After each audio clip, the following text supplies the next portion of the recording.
This story is fiction, but it's inspired by facts so real it could be your future autobiography. Do you believe it was your idea to listen to that song this morning? Or to take that route to avoid traffic jams? Think again. What if I told you that most of your decisions, even the most mundane ones, those you believe to be spontaneous, have been subtly scripted by an invisible intelligence? An intelligence that constantly observes you. Not to harm you, no, but to guide you. To optimize you. To control you. Today, we're not going to talk about killer robots or science fiction. We're going to talk about your life, right now. We're going to explore together the 5 places, the 5 moments in your day where artificial intelligence takes the reins, without you even realizing it. From your morning commute to your online purchases, right down to the opportunities you're offered or denied. Get ready, because what you're about to discover will forever change how you perceive your own free will. Stay tuned until the very end, because the 5th place is by far the most unsettling, the one that transforms our world into a giant chessboard where we are merely pawns. Let's start with the beginning of the day. The first invisible battlefield, your commute. You get into your car, or you open your navigation app. You enter your destination. Instantly, a synthetic voice suggests the fastest route. You trust it, naturally. It has access to real-time information on traffic, accidents, and road construction.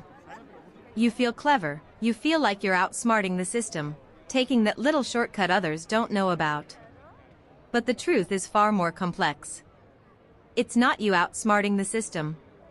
It's the system playing you. Your navigation app's artificial intelligence isn't solely aimed at getting you there faster. Its real goal is to optimize the traffic flow of the entire city. Think about it for a second. To prevent a main artery from becoming completely gridlocked, the AI will deliberately redirect hundreds, even thousands of drivers like you onto side streets. It might cause you to lose 2 minutes on your personal journey, a minimal sacrifice, to save the entire system 10 minutes and avoid total gridlock. You're no longer an individual driver looking for your way. You are a resource, a vehicle the algorithm moves across its chessboard to achieve collective efficiency. Your decision to turn right wasn't yours. It was an order, disguised as a friendly suggestion. An instruction calculated for the common good, certainly, but an instruction nonetheless. You surrendered a fragment of your autonomy for a little comfort. And that's just the beginning of the day. Now, let's talk about the second place where AI takes control, your mind. Yes, your mind. What you consume in terms of information and entertainment. At the office or during your break, you pull out your phone. You open your favorite social network, or your streaming platform. The content feed is endless, and above all, it's perfectly tailored to you.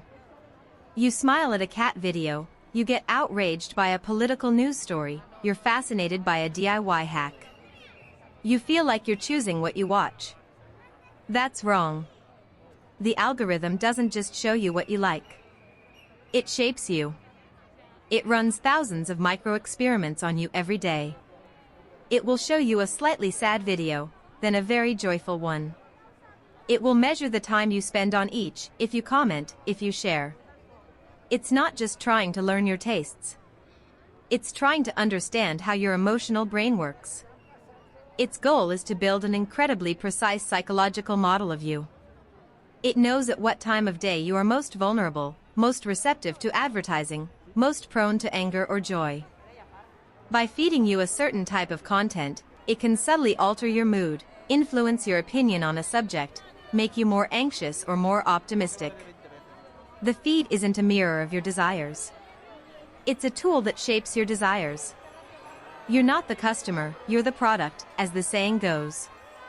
But it's worse, you are the lab experiment.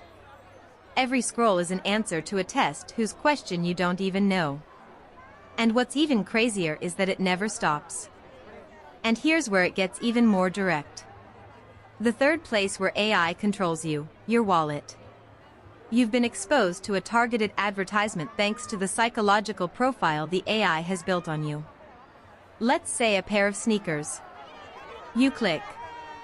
The displayed price is 100 euros. You hesitate. You put the item in your cart, but you don't complete the purchase. You tell yourself you'll come back to it later. Mistake. A grave mistake. When you return to the site a few hours later, the price has risen to 115 euros. Coincidence? Not at all. This is called dynamic pricing.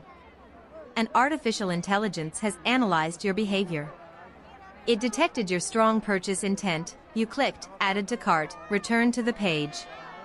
It cross-referenced this information with thousands of other data points, your phone model, which indicates your potential purchasing power, your location, the time of day, your purchase history.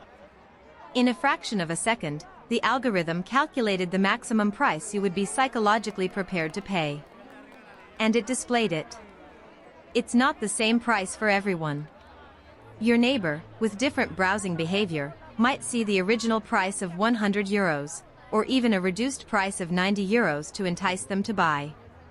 The concept of a fixed, fair, and equal price for all is fading away, replaced by a permanent and silent negotiation between you and a machine.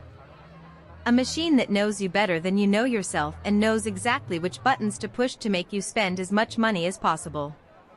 You think you're getting a good deal, but in reality, you're paying the price the AI has decided you're worth. But that's not all. The influence of AI goes far beyond your commutes or your purchases. It's now tackling something far more fundamental, your life opportunities. This is the fourth point, and it's crucial. Let's talk about the invisible gatekeepers. Imagine you're applying for your dream job. Or you're asking the bank for a loan to launch your project. You spend hours polishing your resume, preparing your application. You send it, full of hope. In more and more companies and financial institutions, the first entity to read your application won't be a human. It will be an artificial intelligence. Recruitment software that will scan your resume in seconds, looking for keywords, analyzing your sentence structure, and sometimes even the university you attended. It will assign you a compatibility score. If that score is below a certain threshold, your application will be rejected. Relegated to the digital bin. No human will ever have seen it. You'll never know why. Maybe you used a non-standard file format. Maybe you listed a skill that the AI associated with a less performant profile, based on biased historical data. For a loan application, it's even worse. The AI will analyze not only your income, but also your spending habits, where you do your shopping, the people you're connected with on social media, and hundreds of other obscure variables. It might judge you as a high-risk profile simply because you live in a certain neighborhood, or because you bought a train ticket at the last minute, which the algorithm interprets as a lack of planning. These AIs are black boxes. Even their creators can't always explain why they make one decision over another. Doors close in front of you, opportunities are denied, not because of who you are, but because of the picture the algorithm has painted of you. A picture based on statistical correlations, not on your real potential. We now come to the culmination. The fifth and final place. The most expansive, the most ambitious, and the most unsettling. Until now, AI acted through devices you control, like your phone or computer. Now, it acts on the physical world itself. Welcome to the smart city.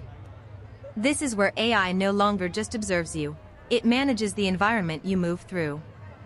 You walk down the street at night. Streetlights brighten as you approach and dim as you pass, to save energy. It's convenient. But the sensor that detected your presence also transmitted the information to a central system. Surveillance cameras, equipped with facial recognition and behavioral analysis, scan the crowd. They're not just looking for known criminals. They analyze people's gait, their interactions, the speed of their movements.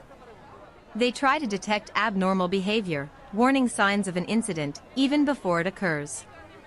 This is called predictive policing. Algorithms, fed by decades of data on crime, weather, and social events, predict the areas and time windows where a crime is most likely to happen. Police patrols are then sent to these neighborhoods, not because a crime has been committed, but because an algorithm predicted it. Traffic lights no longer follow a fixed cycle, they adapt in real time to smooth traffic flow, coordinating with data from thousands of cars. Waste collection is optimized by sensors in trash bins. Your environment becomes a giant operating system, and you are one of its users. The comfort is immense, the safety potentially increased. But at what cost? The cost of constant surveillance. The cost of a freedom of movement that is no longer truly free, because your path, your safety, the very atmosphere of the city are constantly managed and optimized by an intelligence that sees everything, analyzes everything, and acts on everything. So, what to do? Should we throw everything away, go back to living in a cave? Certainly not. Artificial intelligence is a powerful tool, capable of solving problems we once thought insoluble. But like any powerful tool, it must be understood and mastered. Today, we've seen how it influences your commute, your mind, your wallet, your opportunities, and even your physical environment. 5 areas where crucial decisions are made for you, often without your consent, let alone your understanding. The purpose of this isn't to scare you. It's to wake you up. To transition from a passive user to a conscious digital citizen. The next time your GPS suggests a strange path, ask yourself if it's for your benefit or the system's benefit. The next time your newsfeed overwhelms you with a particular emotion, take a step back and ask yourself what the objective is. The next time a price changes before your very eyes, know that it's no coincidence. Awareness is the first step to taking back control. Understanding these systems is the only way not to become their puppets. The future isn't written. It's up to us to decide whether AI will be our partner or our invisible master. The debate is just beginning, and you are now an informed participant. Follow us for your dose of business motivation. Don't forget to subscribe.